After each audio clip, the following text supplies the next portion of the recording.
Gloria a Dios. Santo es el Señor.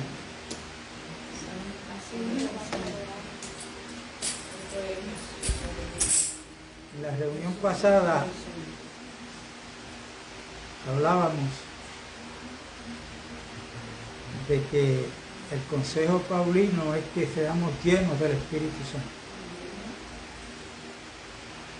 Decíamos que cómo podemos ser llenos. Para poder ser llenos del Espíritu Santo tenemos primero que estar vacíos. Amén. De nosotros mismos.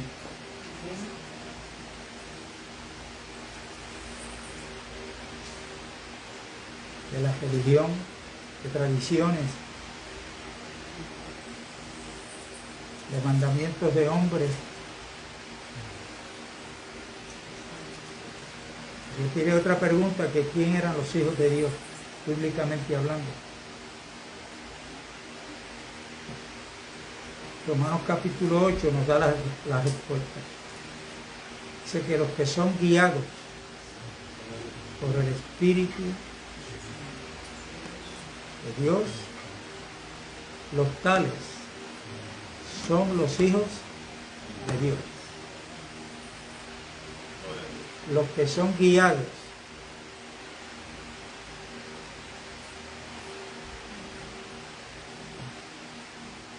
Y debemos recordar que nosotros estamos viviendo una de las señales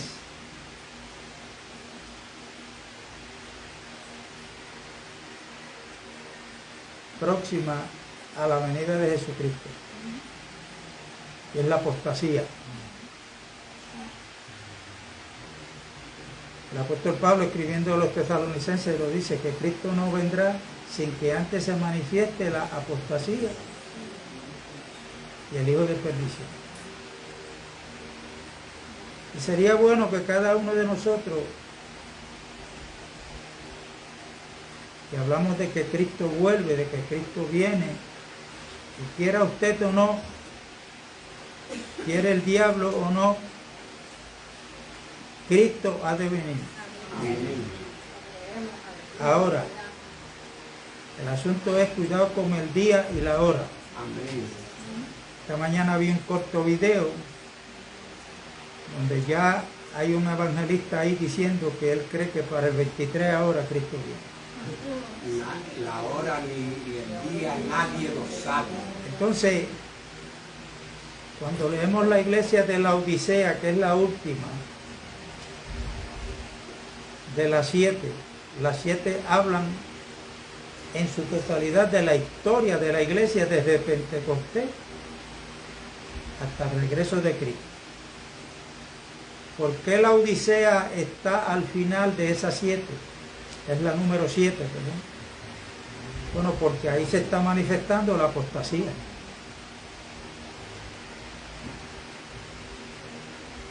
Que ellos creen que están bien. Dicen, el ángel de la iglesia, si este es el pastor, como dicen que el ángel es el pastor, es al primero que el Señor le habla, ¿verdad? Porque él dice, yo soy rico, nos hemos enriquecido, no tenemos necesidad de nada. Pero cuando el Señor le habla a esa iglesia, que es la que estamos viviendo hoy, el Señor le da unos consejos, porque lo que ella se creía no es la realidad en la que ellos están viviendo. Es una iglesia que el Señor le aconseja que compre oro refinado. Quiere decir que era una iglesia que podía hablar de la fe, pero no estaba viviendo por fe. Son dos cosas diferentes. El Señor la mandó a que se untara colirio para que pudiera ver. El colirio habla de el Espíritu Santo, que es el que nos revela, el que nos alumbra, estaba desnuda. Quiere decir que la justicia de Dios que es en Cristo Jesús, ellos no la tenían puesta. Estaban creyendo que por lo que hacían, tal vez por el progreso material que tenían, se creían que estaban bien. Y estaban como lo que le pasó a Sansón. Cuando le descubre a Dalila que la fuerza que él tenía dependía de la quedejas que tenía en el cabello, o sea, de las trenzas, ahí Dalila mandó, le cortaron el pelo, y ahí, para Dalila hacer la prueba, le dijo: Sansón, los enemigos están ahí para atacarte. Y la Biblia dice que Sansón se levantó con la intención de hacer lo que había hecho antes. Pero dice la Biblia que Sansón no sabía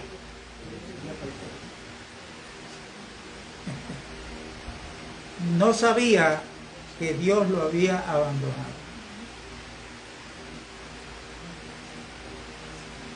¿Qué es lo que le pasa a esta iglesia en este tiempo que estamos viviendo?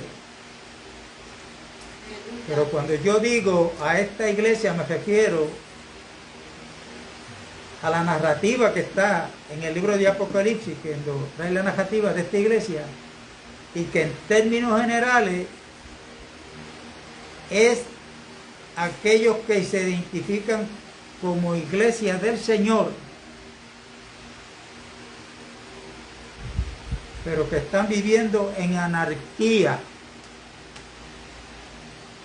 El Señor Jesús no es el rey para esta iglesia, no es el que manda por medio del Espíritu. Por eso nosotros tenemos que examinarnos, porque si yo le pregunto a cada uno de ustedes, ¿le gustaría ser parte de esta iglesia? Que habla ahí, la Odisea, que significa juicio del pueblo o la opinión del pueblo, o sea, es el pueblo quien manda, no es el Señor.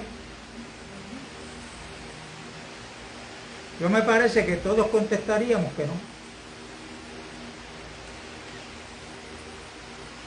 Si contestamos que no, entonces tenemos que entender lo de Hechos 3:21, porque sabemos que Cristo vuelve. ¿A qué vuelve? ¿A qué viene Cristo?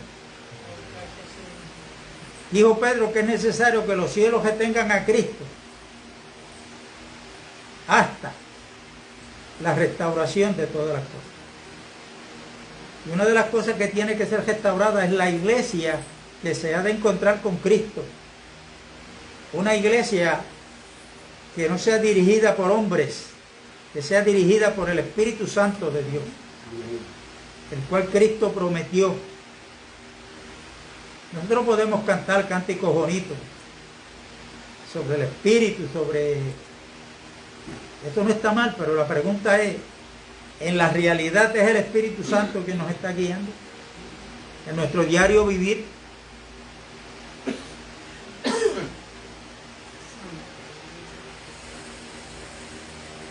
Porque Cristo viene, regresa. Jesucristo viene, ahora no a darse voluntariamente a que lo vuelvan a matar. Ya Él lo hizo de una vez y para siempre. Muere en la cruz, ya lo sabemos, fue sepultado, resucitó al tercer día como Él lo había profetizado y fue ascendido. Fue ascendido, y ahí en esta iglesia de la Odisea, Él dice, y en las demás 6 también lo dice lo mismo, al que venciere. Pero en este específicamente hay una promesa. Al que venciere yo le daré que se siente conmigo en mi trono, así como yo he vencido y me he sentado en el trono con mi Padre. ¿Qué es lo que tenemos que vencer?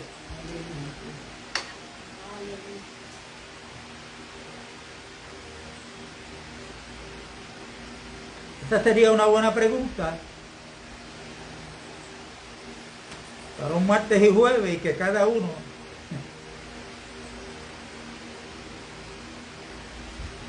diga, bueno, tenemos que vencer esto. Pero no mirando al que está a su lado. Yo me tengo que mirar yo mismo. ¿Cuánto hay de religión todavía en mí? ¿Cuánto hay del yo? No que es como yo diga, cuando yo diga. Como yo diga.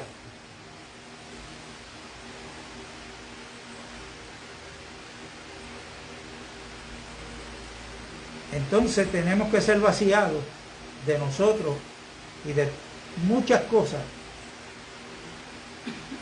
para poder ser llenos del Espíritu Santo. Porque Cristo dijo, lo hemos dicho y hay que estarlo repitiendo, refiriéndose al viejo pacto y al nuevo. Él dijo que Él no vino para que lo pusieran como un remiendo de paño nuevo, de un vestido nuevo, en un vestido viejo. Se estaba refiriendo al viejo pacto. Y que el vino nuevo había que echarlo en odres nuevos. Porque cuando se echa vino en un odre, cuando el vino comienza a fermentarse, hace que el odre se siga estirando y resiste lo que pueda resistir. Pero si se echa vino en un odre que ya ha sido estirado, el vino nuevo va a estar dentro de ese odre, donde el odre no puede sostenerlo. Se va a romper y se va a perder tanto el vino como el otro.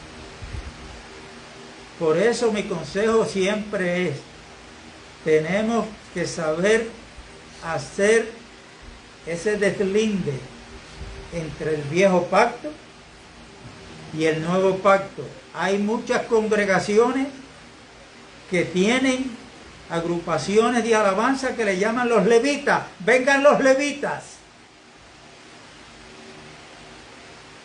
Eso es del culto arónico, hermano. Y si la iglesia está ejerciendo el real sacerdocio, tiene que ser de acuerdo al sacerdocio de Cristo, que el sacerdocio de Jesucristo no fue según el orden de Aarón, sino según el orden de Melquisedec, rey y sacerdote, rey de justicia y de paz.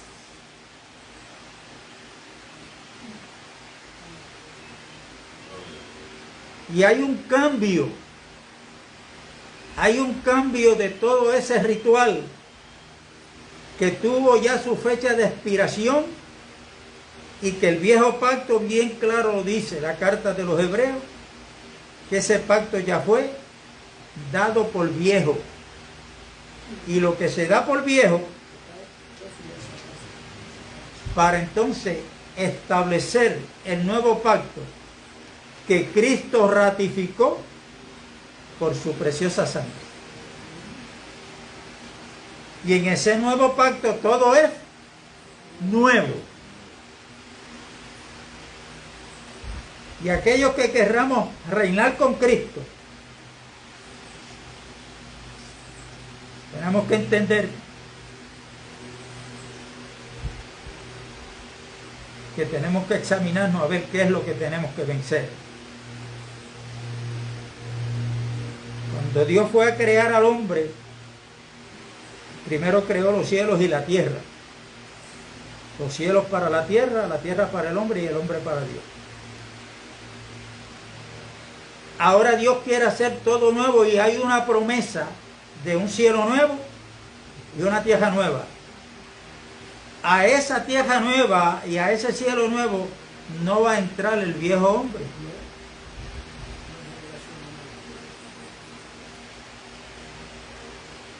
Ya Dios lo tiene, pero para entrar ahí tenemos que ser nuevos. Y para ser nuevos tenemos que ser en Cristo. De modo que si alguno está en Cristo, nueva criatura. Porque en Cristo Jesús ni la circuncisión ni la incircuncisión tiene algún valor, dice Pablo a los Gálatas, sino una nueva creación. Y esa nueva creación Dios la está llevando a cabo dentro de este estuche.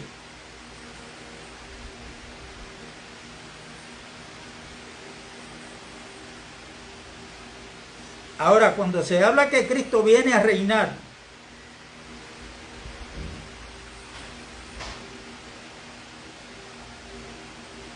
el Padre le prometió a él a ponerle a todos sus enemigos por estrado de sus pies.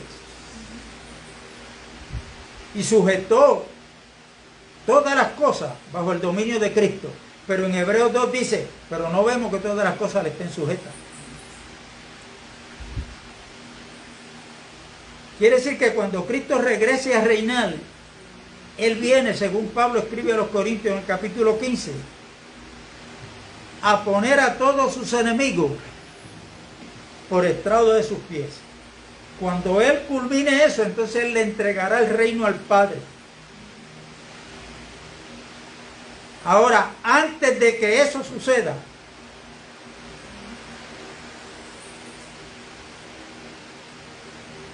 en el día de hoy, ¿Jesucristo está reinando? ¿Sí o no?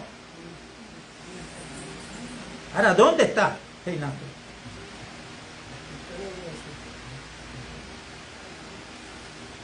Porque muchos hablan del reino venidero. No es malo anhelarlo. No es malo hablar de él. Al contrario. Pero si ignoramos que Jesucristo está y quiere reinar en la iglesia que Él compró con su sangre preciosa,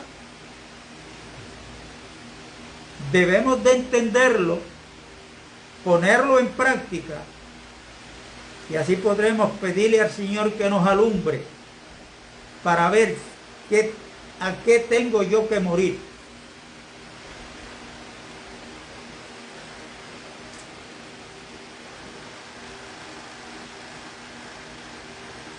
Y en la Odisea no mandaba el Señor. Él está afuera. Porque en la apostasía es ir en contra de lo establecido en el plan de Dios, en el diseño de Dios. Se puede hablar de Dios, se predica de Dios, se habla de que Cristo viene. Pero en esa iglesia, ¿quién era el que mandaba? El dueño de la iglesia está afuera. Está afuera. Cuando esos mensajes comienzan, si lo están estudiando, vean que cuando Juan vio la visión de los 7 candeleros, ¿qué es lo que dice el Señor que eran los candeleros? Las 7 iglesias. Ahora estudia el candelero en el viejo pacto, cómo era hecho el candelero. No era hecho en pedazos, de una sola pieza. De una sola pieza. En oro puro.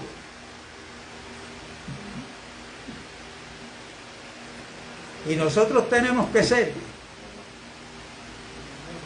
porque Dios nos quiere conformar a la imagen de aquel que es hecho de una sola pieza que se llama Cristo Jesús.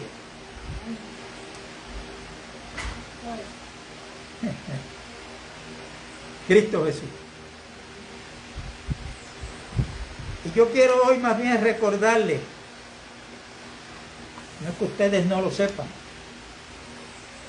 Vamos a Isaías capítulo 9.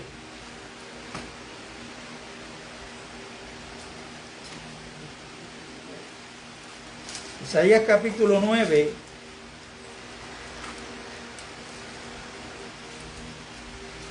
Versos 6 y 7 dice lo siguiente: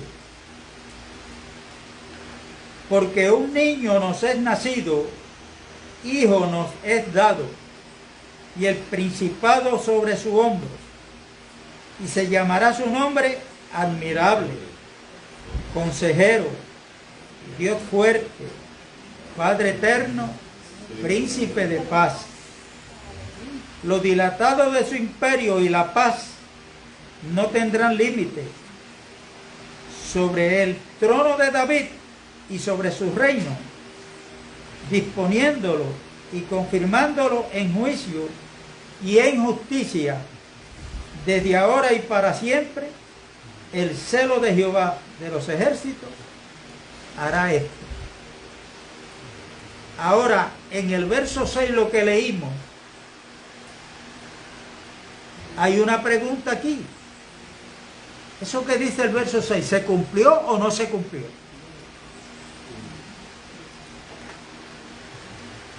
Ese niño que Dios prometió, ¿quién es?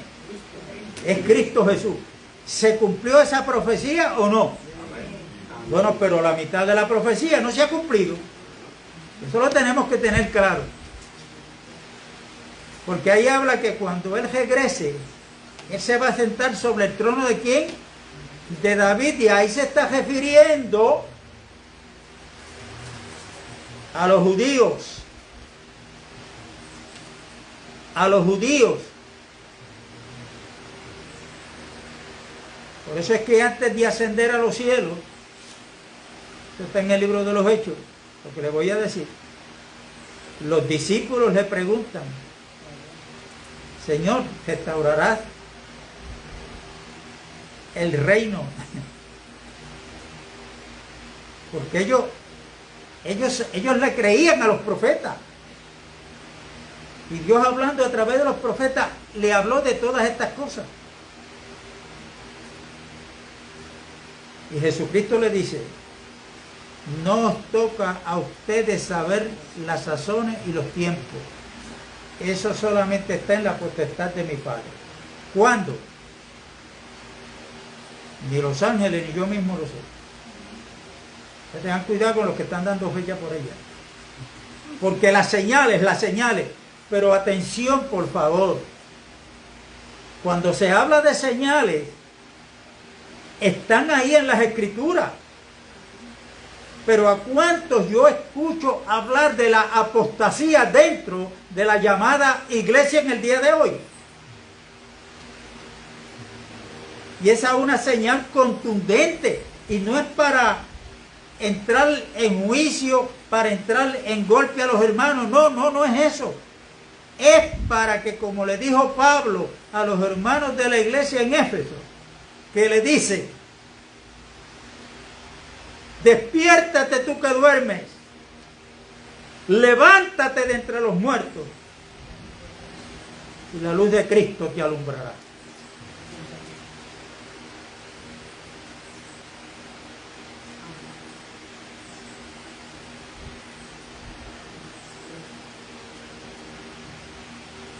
Y esto que está en el capítulo 7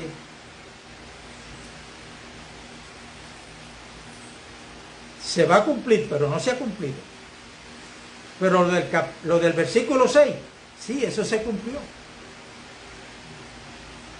Y cuando Cristo vino, nace en Belén de Judea, como lo había profetizado Dios a través de Miqueas, capítulo 5, en Belén de Judea.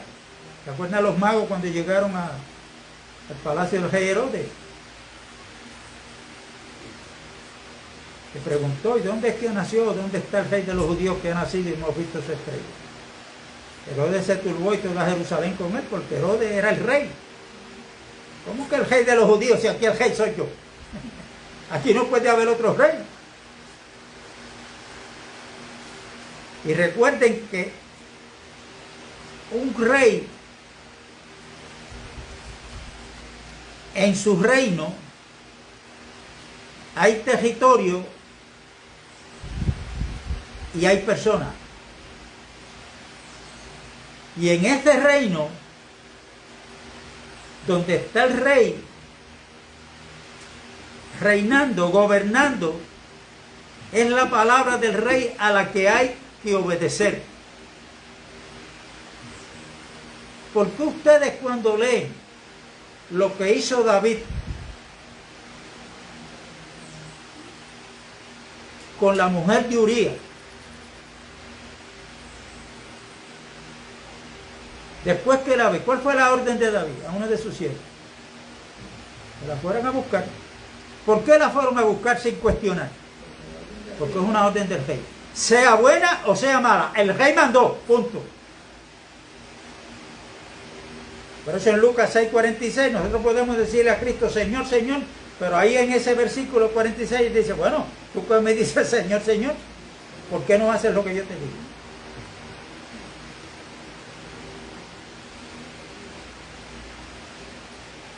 Por eso es que hay que, en oración, dedicarle tiempo a la lectura de la palabra escrita, para que Dios nos permita ver ese plan que Dios tenía desde antes de la fundación del mundo y cómo Él lo ha ido desarrollando y lo está desarrollando.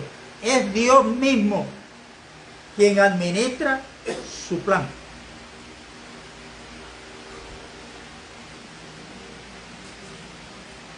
Y Dios le había dado la ley al pueblo judío. Allí le dio 613 mandamientos, la Torá, que significa enseñanza, donde había enseñanza ahí, habidas y por haber. Lo que iban a comer, lo que no iban a comer, para la salud, bueno, ahí está escrito, Levítico, Deuteronomio. Pero el pueblo judío, aparte de la ley, ellos se inventaron otras cosas que luego Cristo le llama mandamientos de hombre. Invalidaron la palabra de Dios por las tradiciones, que era lo que tenía valor, tenía vigencia sobre la ley. Y ahí aparecen los judíos con tres religiones, que son los fariseos, los saduceos. Los herodianos eran más bien políticos. Se me escapa la otra ahora. Y cada uno tenía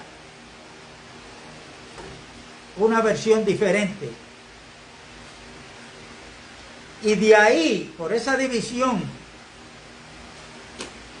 por abandonar lo que Dios le había ordenado, no le costó otro remedio que caer en la religión que hoy se le llama el judaísmo.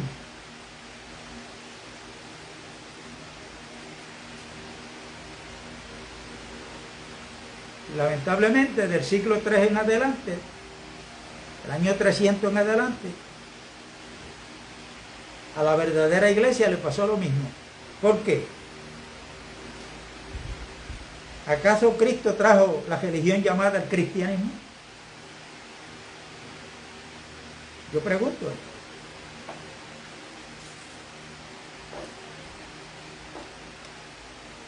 ¿Qué fue lo que trajo Cristo?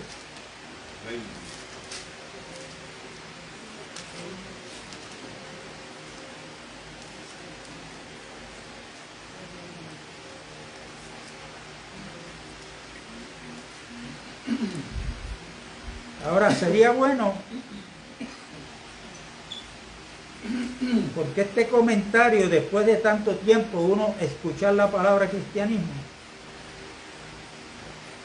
Y cuando de mi boca sale este comentario que Cristo no trajo el cristianismo, pues a muchos, y yo estoy consciente.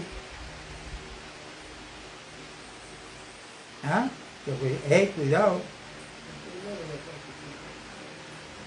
Cuidado con lo que estás hablando.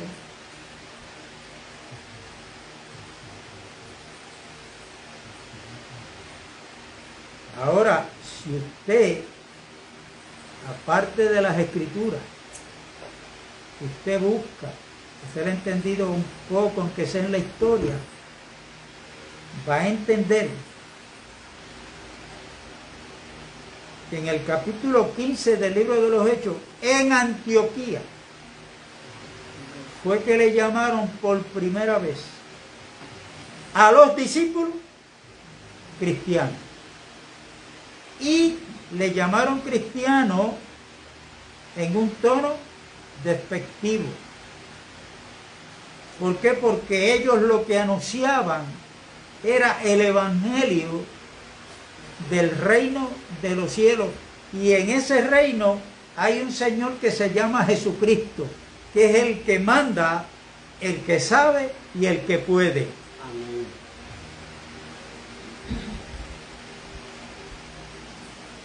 Y como la Roma católica, junto con la Roma política, han cristianizado todo, según ellos, hasta la cruz. Hay un comentario que hay alguien que consiguió el sudario que le pusieron a Jesucristo en la cara, que salió la figura de él. ¿Ustedes creen que no están adorando eso que lo tienen? Pero hay mandamientos del Señor.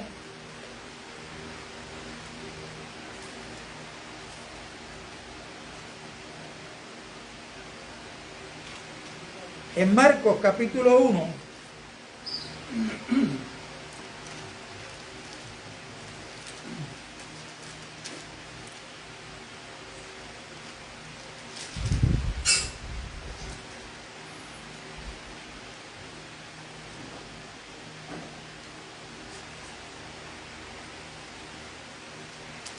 gloria a Dios.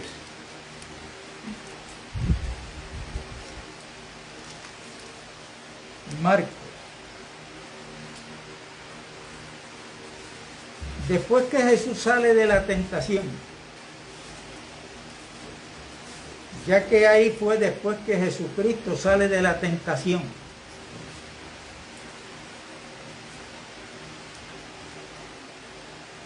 les voy a mencionar con anticipación a 3 como ejemplo, que caminaron en todo su ministerio guiados por el Espíritu Santo. Uno de ellos fue Jesús, el primero. Porque ¿quién llevó a Jesús al desierto para ser tentado por el diablo? El Espíritu Santo.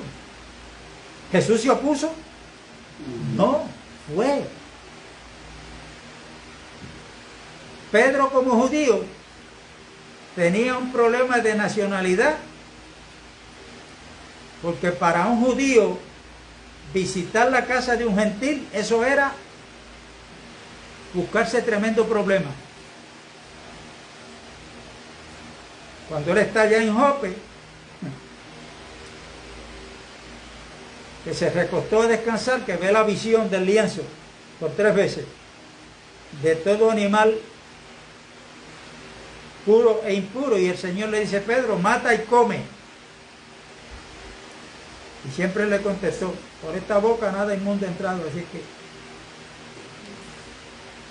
y él no entendía la visión, porque para los judíos ir a la casa de Cornelio, que era un gentil, eso era muy impuro, y yo como judío no me puedo unir con él ni visitar su casa menos. Pero ¿quién fue el que vino para que Pedro obedeciera y entendiera lo del lienzo? El Espíritu Santo le habló a Pedro y le dice: ve con ellos, porque yo los envié. Entonces Pedro obedeció la voz del Espíritu Santo y fue a la casa de Cornelio. Cuando pasó lo que pasó allí, entonces Pedro dice, ahora entiende. Ahora entiende la visión. Que lo que limpió Dios, él no lo podía llamar inmundo. Pedro no sabía que Cristo en la cruz murió tanto por judíos como por gentiles. Pero ahora lo saben, ¿qué hace con él? Por una experiencia que Dios le permite pasar. Y el otro que fue guiado por el Espíritu Santo en todo fue Pablo. Ahí tenemos esos ejemplos.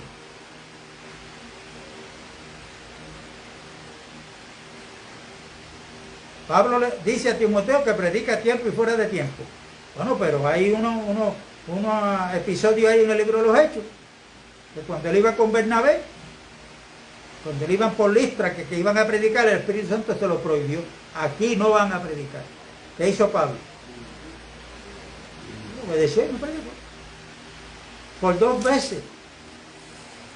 El Espíritu Santo es guiándolo, ordenándolo, diciéndole, aquí sí, aquí no, es por aquí.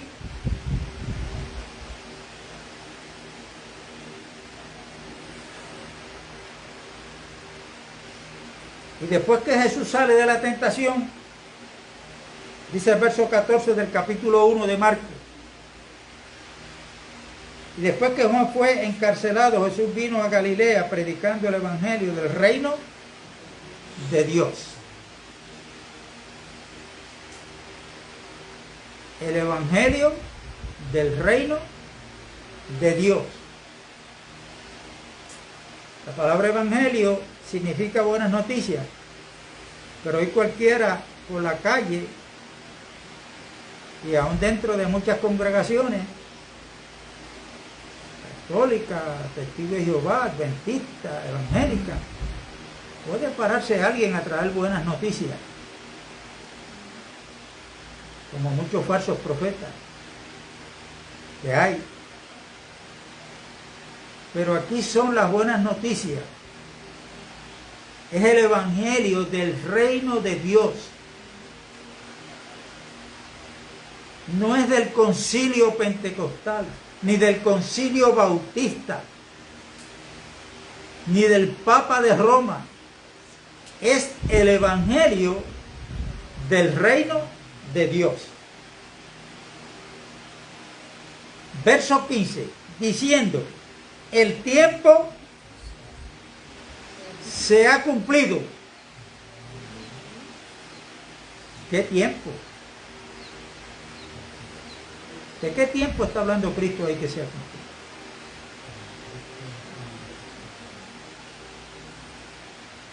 Eso no, esta pregunta no se puede contestar con una respuesta. Hay varias.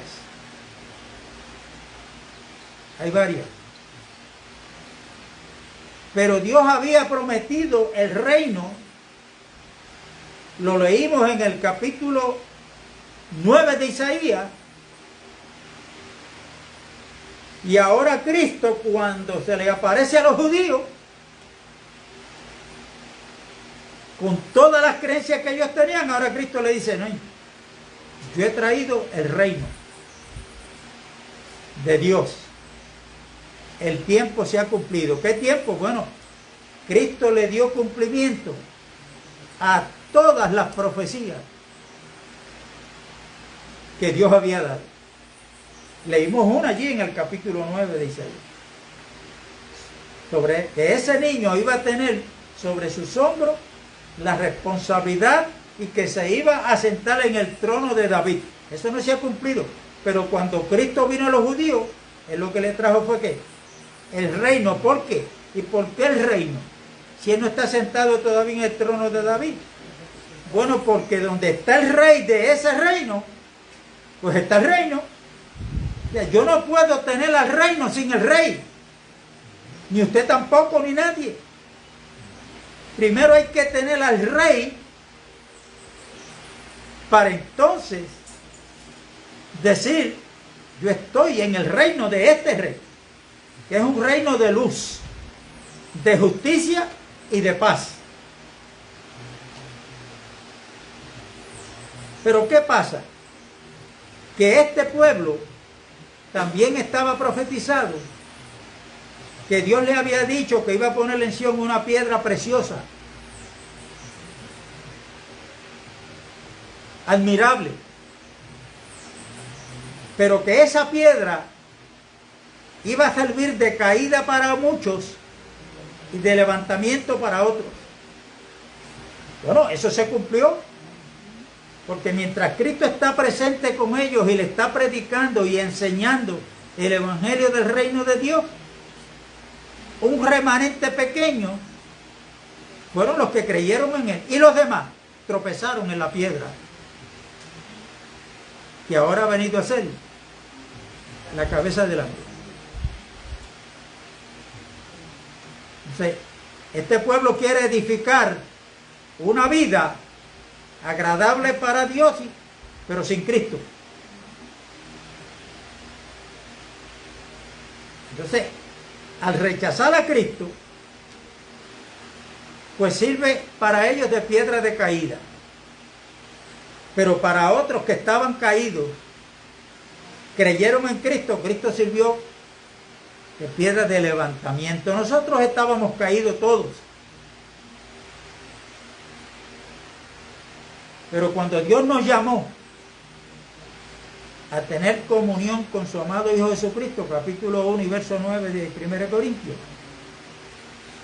Él no nos encontró en crisis. Él nos encontró en Cristo. Nosotros testificamos, no, que cuando yo estaba en la baja bebiendo, que de ayer Señor.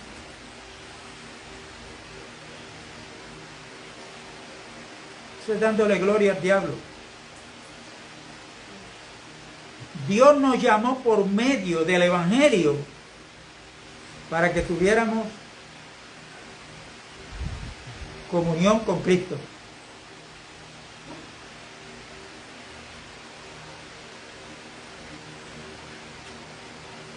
Jesucristo predicando, enseñando, demostrándole que el reino de los cielos había llegado, está cerca de ustedes. Después le dice, entre vosotros está, porque Él es el Rey y Él representa el reino. Pero repito, un remanente pequeño fue que le creyeron. Pero para ese pueblo elegido y escogido de Dios, Dios no los ha abandonado por completo, sino que Dios lo que hizo en su soberanía fue que desgajó parte de las ramas del verdadero olivo y nos cogió a nosotros, que éramos del olivo silvestre, y nos injertó en el verdadero olivo. Eso está en el libro de Romanos. Entonces Pablo nos dice, sí, pero no te las eches. No te las eches. Porque esto está dentro del plan de Dios. No es que tú eres mejor que ellos, ni ellos mejor que tú. Es más, la Biblia dice que Dios no tiene hijos favoritos. Cuidado.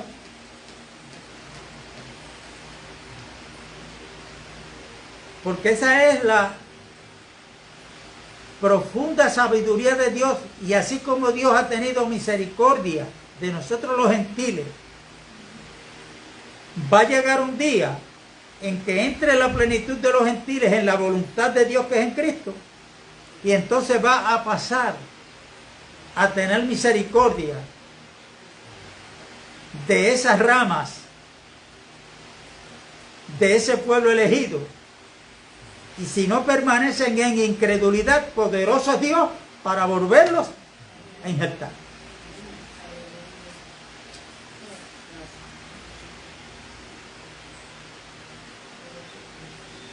Cuando nosotros entendemos esto, nosotros tenemos que entender que no solamente Dios es todopoderoso, que Dios es rey, sino que Dios es soberano. A nosotros a veces nos suceden cosas terribles. Y rápido preguntamos, ¿pero por qué? Ahora mismo hay una nena de 11 años de la familia mía que muere. Inesperadamente se le murió en las manos al papá. Una nena que era la alegría de los demás, de las primas, de los... Pero no esperaban eso. De momento estaba durmiendo, le despertaron y ahí salió gritando con un dolor de cabeza que no lo aguantaba y él mismo hizo en las manos del papá. Se murió en las manos. Una neurisma cerebral. No es lo mismo recibir un golpe así, de súbito, que cuando usted tiene un familiar que tiene una enfermedad prolongada, que ya sabemos que el tiempo se está acercando y cuando ese tiempo llega de la partida, pues uno como que el golpe es más suave. Entonces el papá está, el abuelo, perdón, está a la negativa, no lo acepta. De hecho, muchos culpan a Dios con un caso así. Hay que entender a la gente que está en tiniebla. Pero Dios es soberano. Dios es soberano. Mire, si usted lee 1 Corintios 11, usted va a ver que en esta congregación de Corintios, por no saber discernir el cuerpo de Cristo, Pablo dice, por eso es que muchos de ustedes están enfermos. Hay otros que están débiles. Pero hay otros que el Señor se los llevó antes de tiempo para que no fueran juzgados con el mundo. Esa es la soberanía de Dios. Entonces, ¿qué podemos hacer nosotros con estar en contra de la soberanía de Dios? Nada. Nada. Si los católicos cogieran el ejemplo de María, cuando el ángel le da la anunciación del hijo que ella iba a tener, pero ¿cómo será esto si yo no conozco a María? Cuando el ángel le explica cómo va a ser, ¿qué dijo ella? He aquí la sierva del Señor, hágase en mí conforme a tu palabra.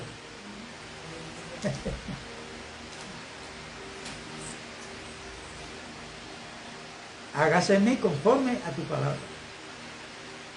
Volvemos al reino. Y como este pueblo rechazó al rey,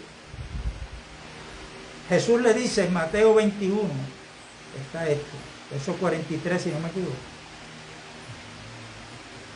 Por eso el reino de los cielos se le va a quitar a ustedes. Se le va a ser quitado a ustedes y se le va a dar a gente que produzca los frutos del reino.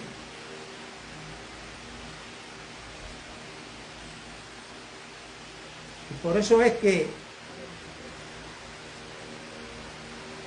los judíos hasta el día de hoy están en oscuridad espiritual.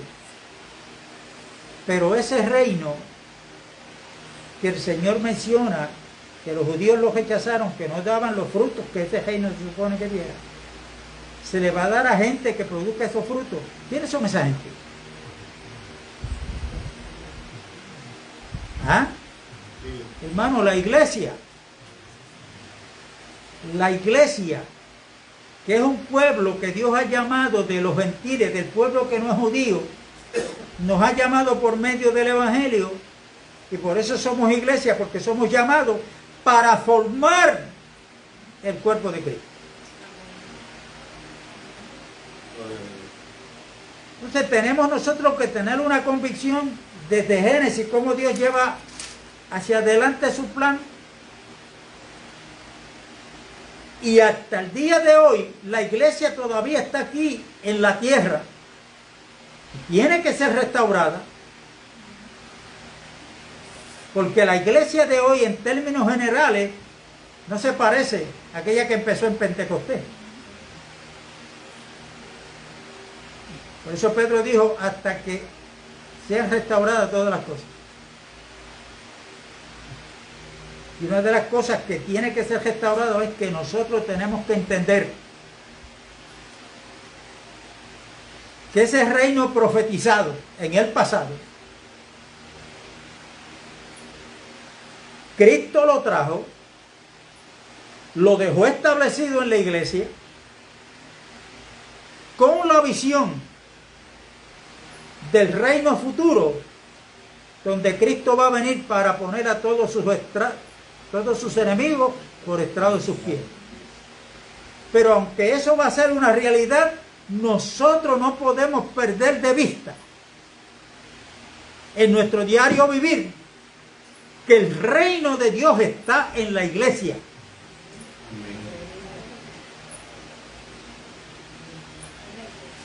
Y como tal tenemos que vivir y estamos llamados a vivir. Porque quien manda en la iglesia es el dueño de la iglesia, que es Cristo. Y Él nos dejó al Espíritu Santo para que nos guiara. La iglesia no puede ser un pueblo anárquico, o sea, donde no hay leyes. No, hay leyes espirituales, porque este nuevo pacto es el pacto del Espíritu, no de la letra, porque la letra mata, mas el Espíritu vivifica.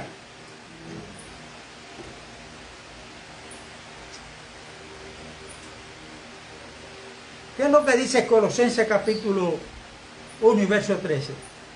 ¿Dónde estábamos nosotros antes de estar en Cristo? ¿En qué reino? En el reino de las tinieblas, donde Satanás es el príncipe. Cuando escuchamos el Evangelio, Dios nos llamó, nos eligió, nos llamó y nos trajo a Cristo. Ahora dice que fuimos trasladados del reino de las tinieblas. Ahí no dice al cristianismo, ni dice al pentecostalismo, ni dice al catolicismo, ni dice al adventismo. ¿Qué es lo que dice? Fuimos trasladados del reino de las tinieblas al reino de su amado Hijo Jesucristo. Los asuntos de reino, hermano.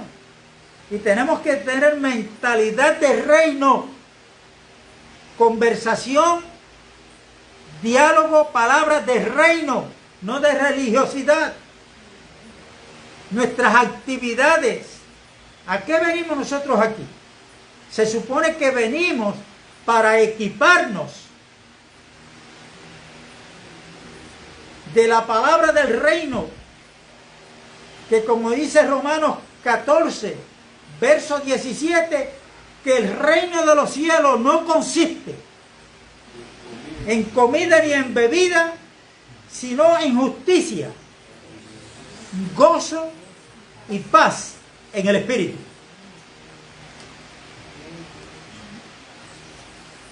Justicia porque Cristo es nuestra justicia. Justificados pues por la fe tenemos paz para con Dios.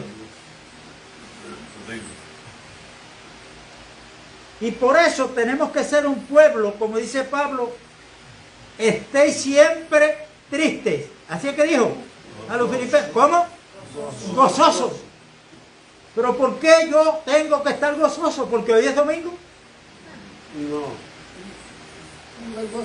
No, porque estamos en el reino de Dios, donde Cristo ha venido a ser nuestra justicia. Estamos vestidos de la justicia de Dios. Y por esa razón debemos caminar en nuestro diario vivir, no importa las noticias que vengan, un pueblo que manifieste la paz. Justicia, gozo y paz. Se levantó la tormenta, yo me acuesto a dormir tranquilo como estaba Cristo en la barca. Pero hay veces que la palabra del reino tiene menos efecto en nosotros que la palabra que viene del mundo y los anuncios y las noticias. Y ponemos en práctica lo que el mundo a veces nos dice y no nos sabemos mantener en paz. ¿Estoy explicándolo? Sí. Como última escritura,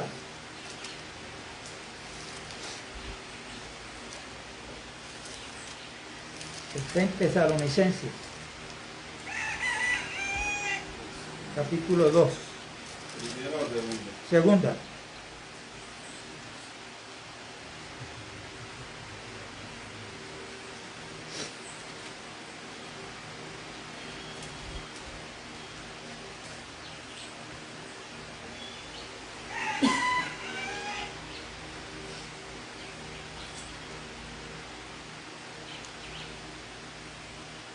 Damos gloria a Dios.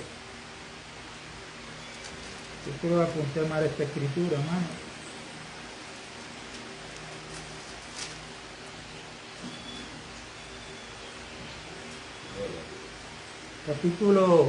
Capítulo 2, pero es primera de Tesalonicenses.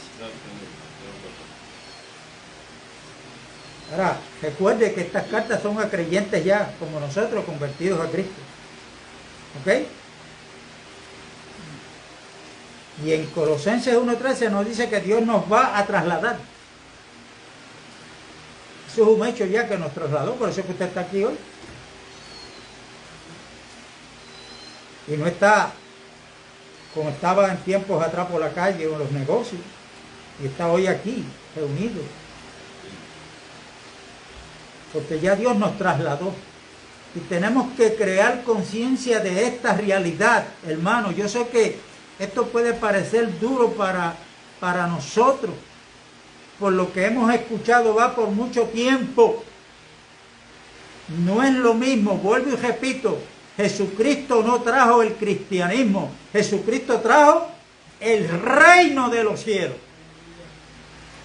Ahora, desde el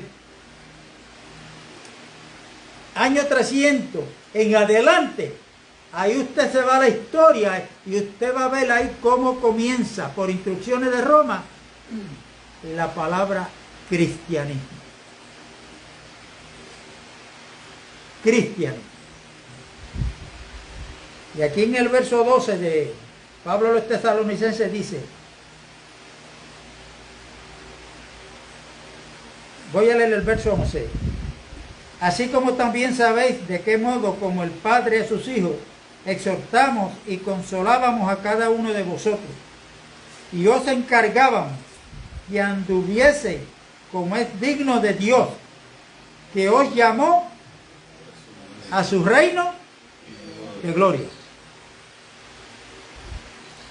Que os llamó a su reino de gloria. Fiel es Dios, por el cual fuiste llamado a la comunión. No es que voy a ser llamado, es que ya Dios nos llamó a la comunión con su amado Hijo Jesucristo, donde Cristo es el Rey.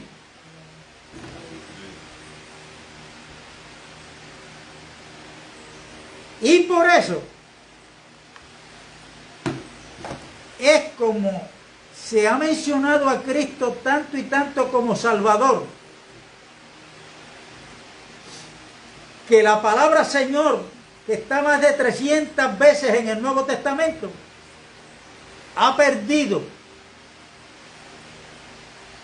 se ha escapado de la vista de los pastores y creyentes. Y la palabra que está a flor de labio cuando se refieren a Cristo es el Salvador. Y hay algunas 22 veces o 23 que están en el Nuevo Testamento. Hay una hipérbole ahí, o sea, una exageración de Señor a Salvador. ¿Qué? Que Cristo no es el Salvador. Cristo fue el Salvador cuando estuvo en la cruz. Yo sé que yo he dicho esto y lo voy a estar repitiendo. Y voy a estar repitiendo lo que yo entiendo. Que la Biblia me confirma lo que yo estoy repitiendo. Que yo puedo decir, escrito está.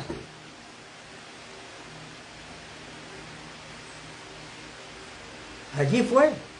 Que pondrán el nombre de Jesús porque Él salvará a su pueblo de sus pecados. Cristo no salvó al pueblo ni a ninguno cuando estuvo frente a la tumba de Lázaro. Cuando le dio la vista a los ciegos, cuando limpió a los leprosos, ¿no? Sí. Cristo se convirtió en el Salvador cuando fue a la cruz. Ahí está. Ahí está donde Dios cargó el pecado de toda la humanidad sobre él. A las 3 de la tarde, tuvo que Él se dirige al Padre con unas palabras, expiró y murió físicamente. Fue puesto en una tumba de José de Arimatea, pero él había dicho que la señal que le iba a dejar a los judíos era la señal de Jonás, el profeta, que ellos la conocían muy bien. Así como estuvo 3 días y 3 noches en el vientre del gran pez, así estará el Hijo del Hombre en el vientre de la tierra, 3 días y 3 noches. Calendario judío, 72 horas en total, 36 de día y 36 de noche. ¿Se cumplió eso o no se cumplió? Amén. Entonces, después que Cristo resucita, ¿qué pasó? Ascendió a los cielos, a presentarse ya no al lugar santísimo del templo hecho por Salomón ni por Herodes, no, se presentó en el mismo lugar santísimo frente al Padre, como la víctima, como el cordero, y la sangre que él derramó, con la cual pagó el precio de nuestra salvación. Y por cuanto él se humilló hasta lo sumo, hasta la muerte y muerte de cruz, Dios lo exaltó a lo más alto. Y allí le dio un nombre que es sobre todo nombre. O sea, que ese nombre que recibe Cristo ahora, como dice Pablo a los Filipenses en el capítulo 2, ese nombre es Rey de Reyes y Señor de Señores. Para que en el nombre de Jesucristo se doble toda rodilla de los que están en el cielo, en la tierra y debajo de la tierra, y toda lengua confiese que Jesucristo es el Señor, para la gloria de Dios. Para la gloria de Dios.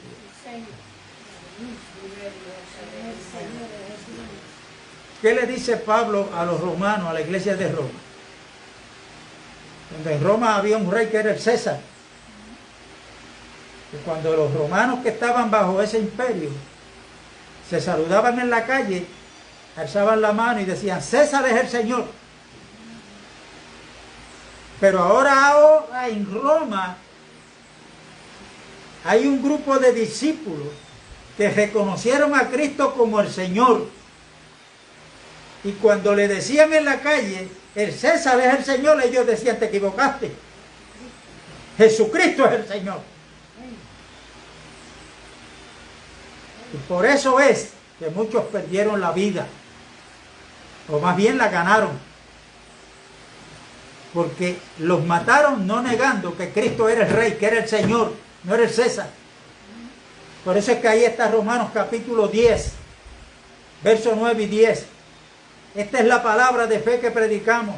Está cerca de ti, está en tu boca. ¿Cuál es? Bueno, que si tú confiesas con tu boca que Jesucristo es el Señor y crees en tu corazón que Dios le levantó de los muertos, serás salvo.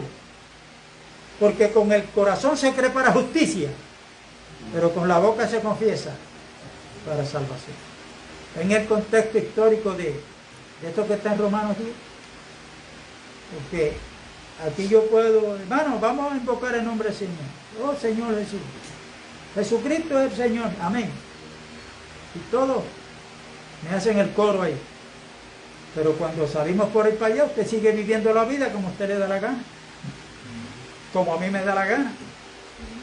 Cuando viene alguien a darme un consejo por allá, le digo: no, un momento, en mi vida mando yo, no. En mi vida manda Cristo, se supone. Amén. Por eso es que el reinado de Cristo en la casa de los creyentes comienza ¿dónde? En el hogar. En el hogar. La paz de Dios es con todo, hermano. Amén, hermano.